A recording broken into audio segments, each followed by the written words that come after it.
Hi folks, today's video I'm doing all around the cycle of change, and the cycle of change is for, in this instance, is for those who are affected by somebody else's drug or alcohol use. And as a family member, as a loved one, we very often want to know that what we're doing, what we're saying, what we're thinking is the right thing for them as well as for us. And the cycle of change is a really simple model which allows us reassurance. And I think when you're affected by someone else's substance use, what you often need is the person that stares back at you in the mirror to smile and to be confident that actually what you are doing is the right things. Because what we want you to know is that you matter too. But what we understand that you need is that thought of my loved one struggling, I need to help them. And very often we question ourselves, we're telling ourselves, I'm doing this wrong, I must be doing things wrong. Why aren't things changing? So without getting too wrapped up into the complications of that, it's very often helpful to think practically and to think about the cycle, the addiction in a common sense way, in an ordered, structured way. And the cycle of change is not, like I say, it's not a difficult model. I'm going to share my screen and let you have a look at this. There it is. Share screen. And Craig is still there in the background. And I'm going to scroll and I'm just going to read through this. Keep it really clinical at this stage, but put some emotions into each stage, hopefully, each stage. So in order to provide support for a drug and alcohol user, it helps to understand their behavior and the motivations behind it. And like I've said earlier, a popular model for explaining these stages is this cycle of change. You can just see it peeping. It's just like a sunrise at the minute, a little bit of purple poking up. It helps us to understand and explain lapse and relapse, and it's a common part of the journey that any substance user will be on. So here we have it. Look, see below the diagram for ways you could help in the different stages. So just to summarize what we're seeing right here, you've got pre-contemplation, number one. Contemplation, preparation, action, maintenance, and lapse. Very simple. What is pre-contemplation? Pre-contemplation is when the other person, the person that's using, doesn't see their use as a problem to themselves or to anyone else.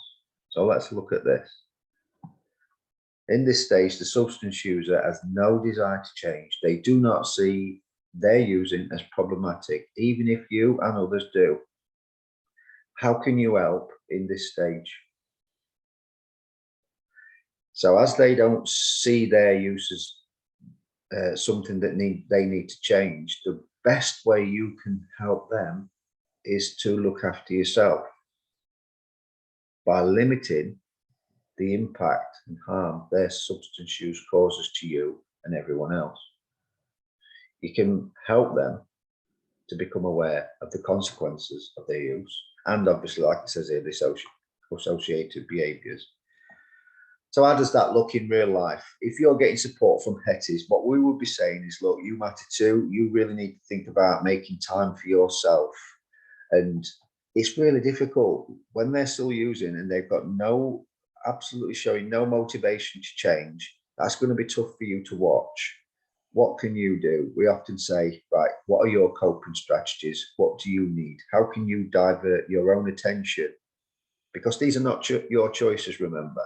And it doesn't matter how much you say, I want you to stop. If they're in pre-contemplation, they're not gonna. In pre-contemplation, what you can say is, look, so we're in Nottinghamshire. I would love it if you at least looked at your own behaviours. There's some great services out there that can support you. Give them the number of change, grow, live. Give them their information. They don't have to look at it right there and then. And if they're in pre-contemplation, then perhaps not. But if you start looking after yourself and not colluding with their behavior, not letting their choices become your main focus, at some stage, hopefully, they will recognize that you're not playing the tune that you used to play. Because as a drug or alcohol user in pre-contemplation, they are, and I can say this without fear of judgment, they are expert button pushers. They are very manipulative. They see the world through just their eyes of addiction and in pre-contemplation, and they're perhaps not really that interested in how it's impacting on you. They just want what they need or what they think they need. So you are their musical instrument, and they will push your buttons to play the tune that they're always used to hearing. What our job at Hetties and all services like Hetties up and down the country is to help you to play a different tune. And don't think for a second I'm saying this in a cold way. We want your loved ones to be well as well. But if they're not showing signs or motivation to change, why allow someone else's choices to take you with them on that difficult journey? And yes, it is really hard, but you have a choice too, and you matter too. So in pre-contemplation, the best thing you can do is look after yourself. Signpost, give information, but look after yourself. Back up to that model just for reference again. What comes next? Contemplation. What does that mean? At this stage, the substance user starts considering their situation and whether they want to change. They're more aware of the situation and may want to get out of it. However, they're still using it at this stage. So how can you help at this stage?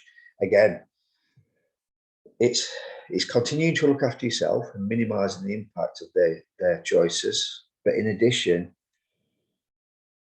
support can be given by helping to motivate the user to change, such as exploring with them the choices they have and offering them information to better inform their choice. Let's look at what we're saying in pre-contemplation again.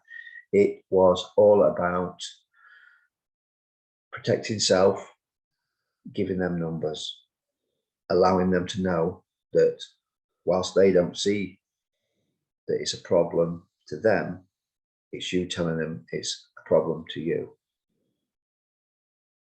Again, Nottinghamshire. Change, grow, live.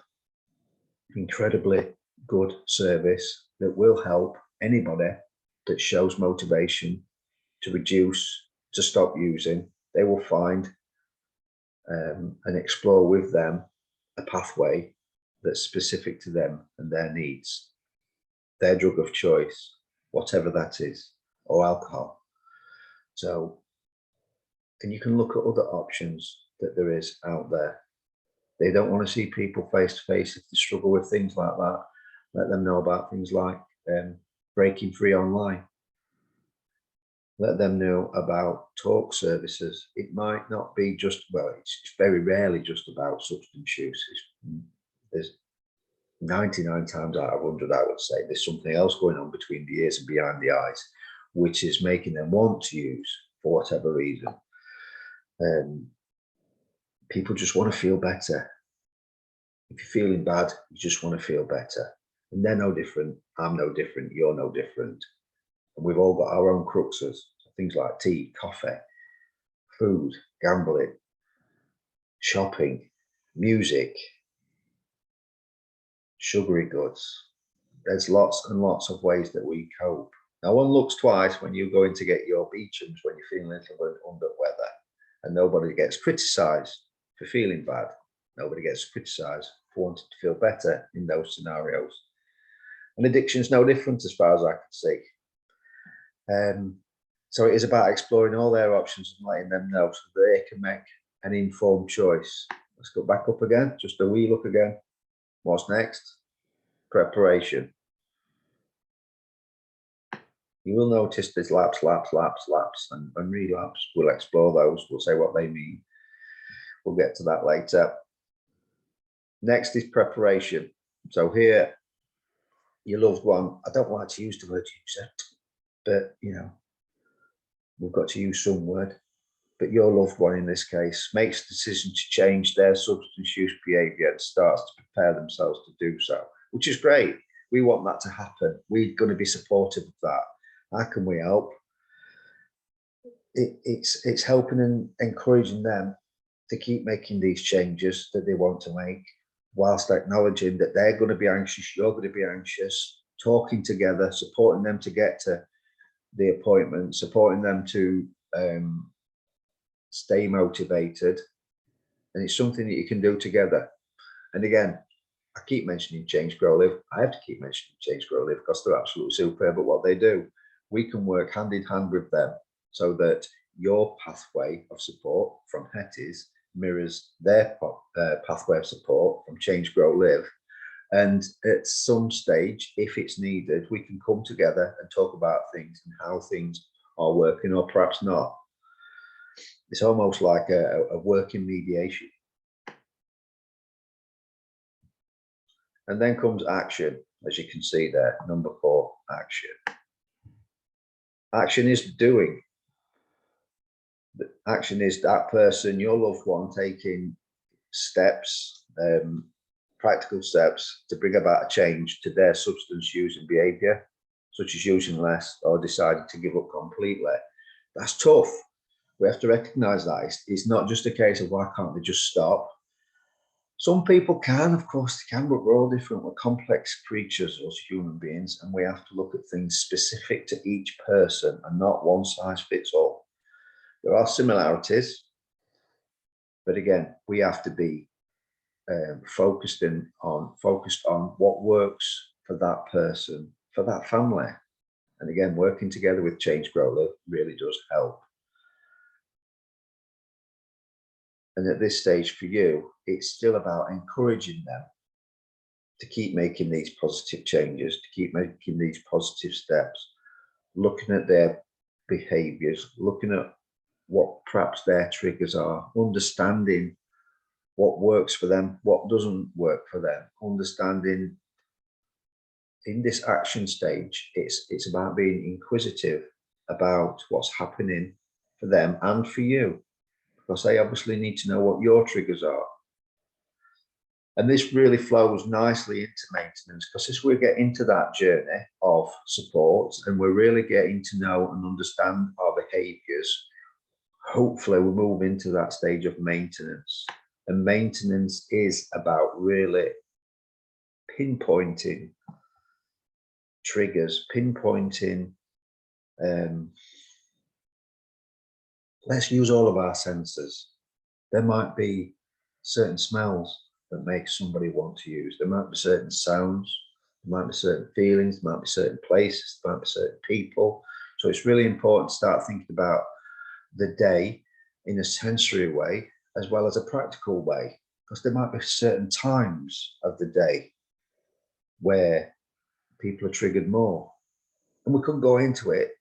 I'm not going to, because it's far too complex. We're keeping this simple for you at this minute in time, but it is about perhaps keeping a thought diary, a time diary. This is maintenance, so some of it can be very hands-on, but that's a good thing, because a lot of maintenance is about filling your day, especially if you're a substance user. It's about filling your day with something different. And if that something different is a practical way of helping yourself to be okay, such as recording your thoughts, recording your moods, recording where you are, who you're with, all of those types of things, and perhaps even rating it about how you're feeling on a scale of 0 to 10, how much you want to use on a scale of 0 to 10. Share that with so for the person that's using or has been using, hopefully it's a has, past tense, sharing that with your worker is absolutely gold dust for them and for you and for your loved one. So for us, for family members, we need to know that. They also need to know what ours are in terms of, because we can get a little bit, and when I say we, it's only because I'm representing Hetty's. So family members can sometimes be a little bit overbearing. we can be a little bit micromanaging of situations, where they're going. It's such and such time. Normally they do this, do that. Don't forget they're in maintenance, so they are trying. And we have to do our best to take that leap of faith to rebuild that trust, because trust, yes, it's easily lost and it's hard gained again.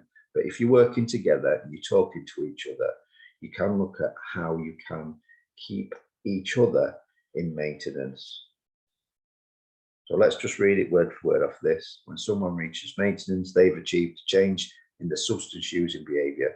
Substance user may either stop using or move to a more controlled, less harmful way of using, and is maintaining that change. As we all know, sticking to the changes we make in our behavior can be the hardest part of the process. How can we help? Supporting the changes that have been made by your loved ones, such as removing triggers to use from the home. It's important also to adjust to changes in family life and in the relationship with your loved one, which are likely to have resulted from your loved one's changed behavior.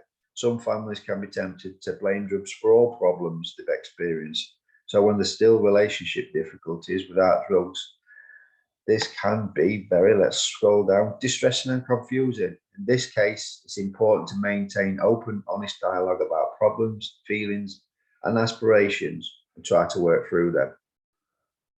Good information. So when I said to you about lapse and relapse, let's just look here. The next stage is relapse. And you can see there's lapses at all stages. I mean, you can lapse, you can move from pre-contemplation to contemplation. You might lapse and go back to pre-contemplation. You might be in preparation and lapse again and think, you know what, I'm not doing this. I can't do this. I haven't got the skills. For whatever the reason, people can lapse. A full relapse is when you go fully back to it, you're back to square one. So let's just read again that, word for word, lapse and relapse. A lapse is when the user briefly returns to their old substance using behavior. It is possible for them to go from lapse back to any stage of the cycle. However, a relapse is when the user fully returns to their old substance using behavior and then needs to go all the way through the cycle again. This is not uncommon. This is not uncommon. So if you're starting this journey together or on your own, just be aware and prepared for perhaps many times around the cycle. Each time, it's what's important is to not feel deflated about the fact that you've gone back. It's to recognize that it's quite normal, but also if you're doing the things that we've just discussed in terms of writing things down, really trying to micromanage what it is that's happening for you, the important thing is to look at the learning as to what's caused a lapse or full relapse, so that you can use that to perhaps maintain the cycle a little bit longer each time. So as helping the lapse and relapse, appropriate support to the user is about reducing harm from substance use and helping your loved one to re-engage with their treatment. So a lapse doesn't become a relapse. What to do if you've tried all of this and the family member continues to use substances? It's usual to feel helpless and frustrated in these situations. First of all, there are many people who have been through the same kind of problems as you and come out the other side. So finding that help for yourself is the best thing you can do for you and your family. And getting support from us, if you're in Nottinghamshire, of course, is we'll help you to truly believe that you matter too. That it's, whilst we can't stop your loved one from using substances, we can perhaps stop using, we can perhaps help stop them using you as much as they have done.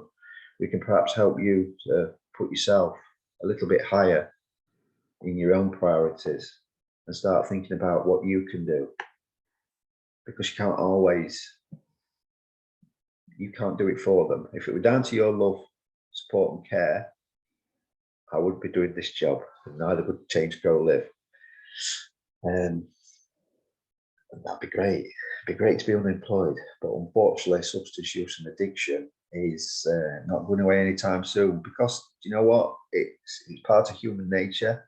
And again, like I say before, people want to feel better. Sometimes they find different ways or more harmful ways to feel better. And again, without getting into complexities of that, what we're here for is to try and help you to help yourself. Remember, in summary, remember, a user can only stop if they want to. It may be that your loved one has become dependent. If this is true, then it will be very difficult for them to stop, and they'll probably need treatment. Again, change, grow, live. However, with the right support, a dependent drug and alcohol user can stop using, and they do. They do. There is support and treatment available. And just leaning over, I'm going to tell you Change, Grow, Live's number. I should know it off by heart now. I've only been doing it for nearly 20 years, but there you go. That's a different matter. That's because I'm getting a little bit older. I forget stuff. But here we go. Change, Grow, Live. You can, of course, just Google it. This is a video. Press pause. Google Change, Grow, Live Nottinghamshire. Their information will come up. But their number is 0115 896 0798. I don't need to repeat it. You can just rewind it. So, next bullet point. The family can be a vital avenue of support for loved ones and can provide the hope and inspiration they need to turn their lives around. Fact. But often the family cannot do it alone. That's where services like us come in. Families have got a range of emotions. We will always acknowledge all of them, and we won't ever judge. And don't let those emotions, thoughts, feelings stop you from ringing us, because we won't judge.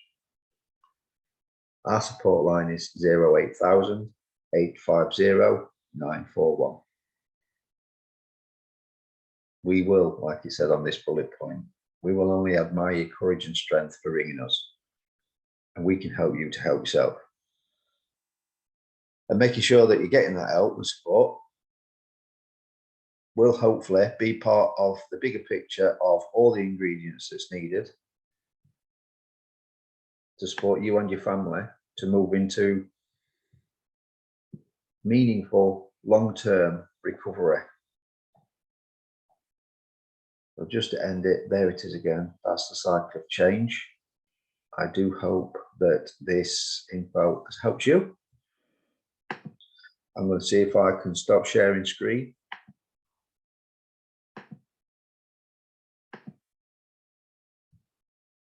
There we go, stop share. Thanks ever so much for taking the time to watch this. Like I say, I do hope that it's helped. Any thoughts? Give us a call, 08000 850 941.